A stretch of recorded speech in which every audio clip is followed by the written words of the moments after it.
Hey, thanks for watching my video. So I was listening to this bass from Paul Oakenfold in the track Resurrection.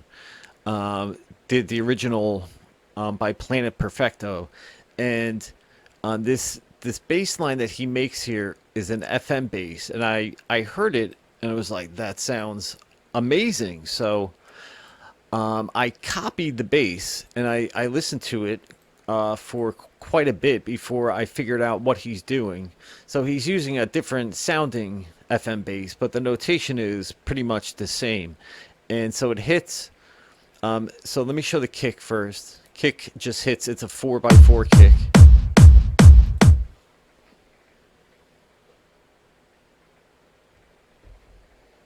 And I had to turn my speaker down there.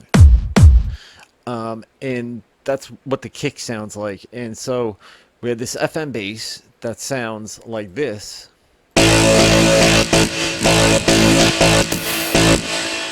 And you can see the little trick he's doing here is it hits on the first kick, hits on the second, third, and then right before the fourth.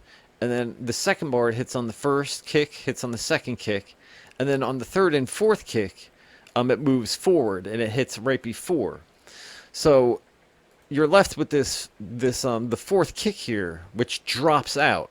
And so in that section of the bass that drops out, what I did was I cloned another bass that punches in to that dropout, and you get this really cool effect. So I'm using Wasp in FL Studio to do this, and it's hitting on that fourth kick in the first bar, and then the second bar it swings up halfway through, and then it hits again on the third bar on that fourth kick, and then in the fourth bar, both the notes play at the same time on the fourth kick, but it's punching down, it's swinging down. So where that bass is dropping out, you're getting this swing effect.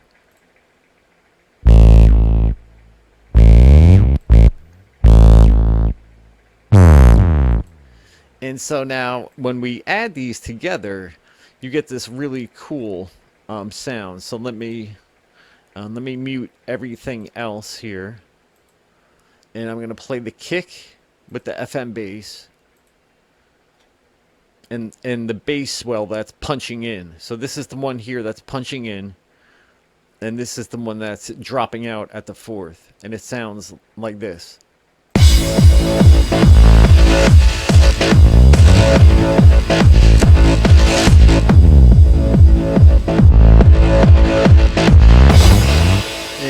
So you can hear that swing effect between those two basses.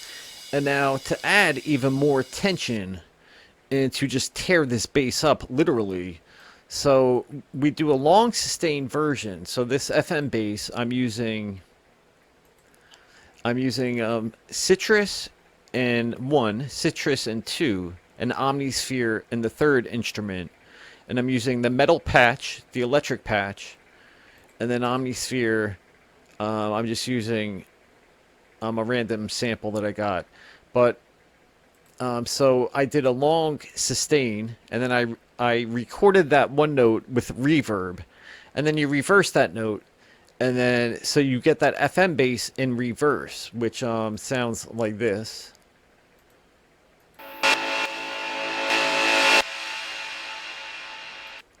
And then we chop it up and we add it along with the main forward FM bass. So this is the forward one. It's going through a filter with the kick. And then the reverse FM bass is going straight to the master without a filter. So this is what it sounds like.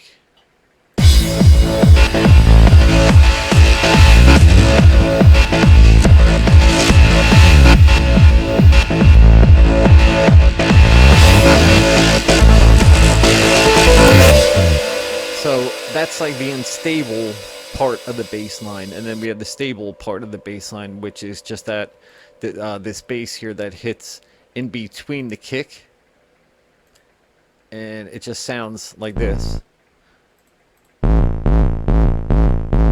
And it's just a mid bass, and it's just pitching up.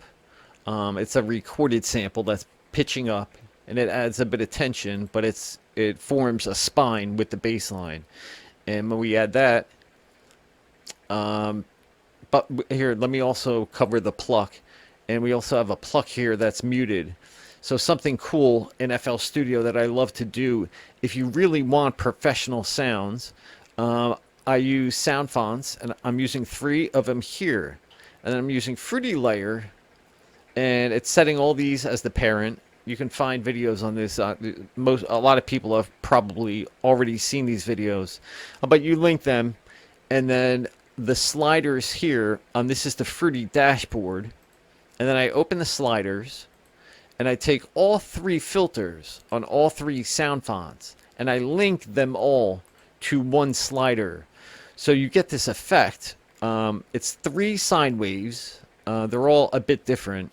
But when you open the filter, it just sounds better. It's than if you ran everything into a channel and just put a filter over one sound. It sounds more live, more organic almost.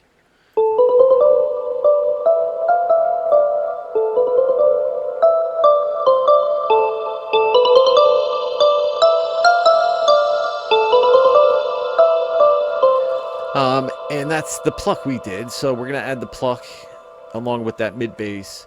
And let's turn the snare and hi-hat on. No, this is a riding cymbal. And this cymbal here, I just use a score from my score bank. I save all the scores. My scores are up here. And I save them in this bank. And I can click on all kinds of different scores that I've wrote and saved, and I'll be selling some of my best scores because these take a lot of time to write. I have all kinds of time effect scores that change the timing, scores that shuffle, all kinds of really cool stuff, but I'll talk about that later.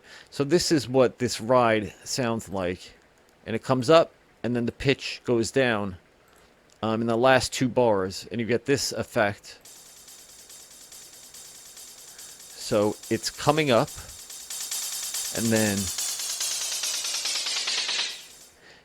and so that plays along with a snare that's just also coming up, and it's all playing with the kick and the FM bass, the reverse FM, that little swelling bass that punches into the FM, and I also have another bass in Omnisphere, but that comes in later. Sounds like this. And it's a kick drum in Omnisphere going through distortion. And that comes in a bit later. But let's play all of these elements together.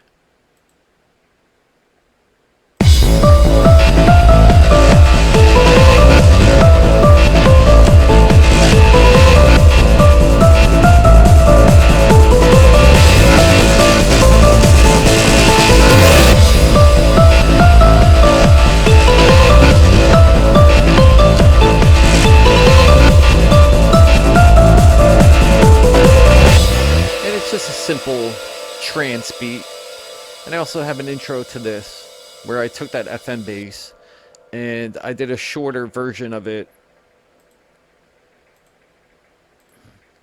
and it just looks like this. Just goes down up and then down down. And this is the intro FM bass. It's hitting all 3 of those.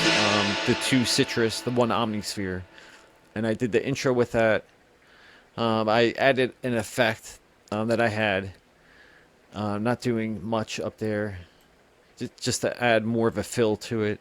And then I have a down clap effect. It's just a clap that goes, it has like a delay effect, and this is a score that I drag out.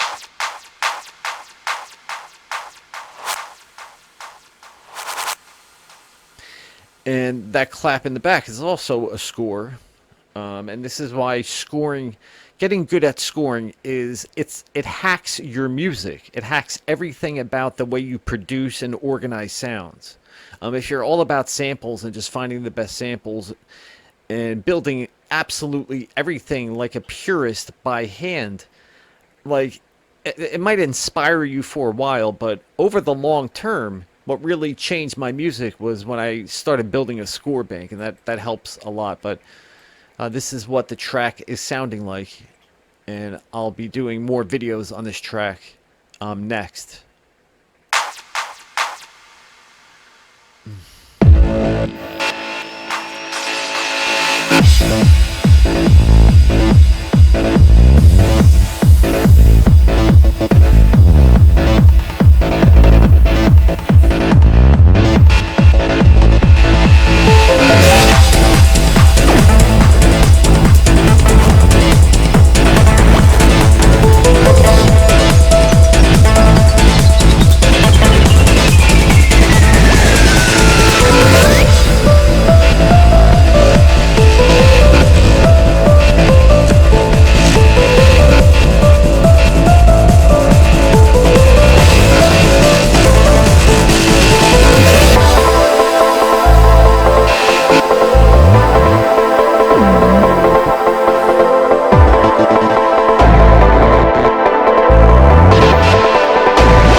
I don't want to play the whole track, but that's what it sounds like for now. And in my next video, I'm going to be talking more about the break and the main lead here. So let me preview this real quick. And this is again just using sound fonts.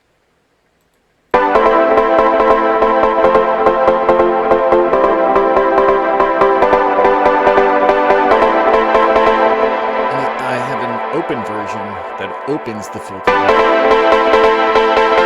This is also cool with sound fonts. Because I just code a pattern and then just change the filter on the panel directly, which makes it so much easier to draw out animations for everything. That's another tip. You don't want to be drawing everything that's getting automated. Like, try to find a smarter way to automate it so you're not drawing out automation for everything up where you're writing most of your patterns. Otherwise, it will just become a mess of automations.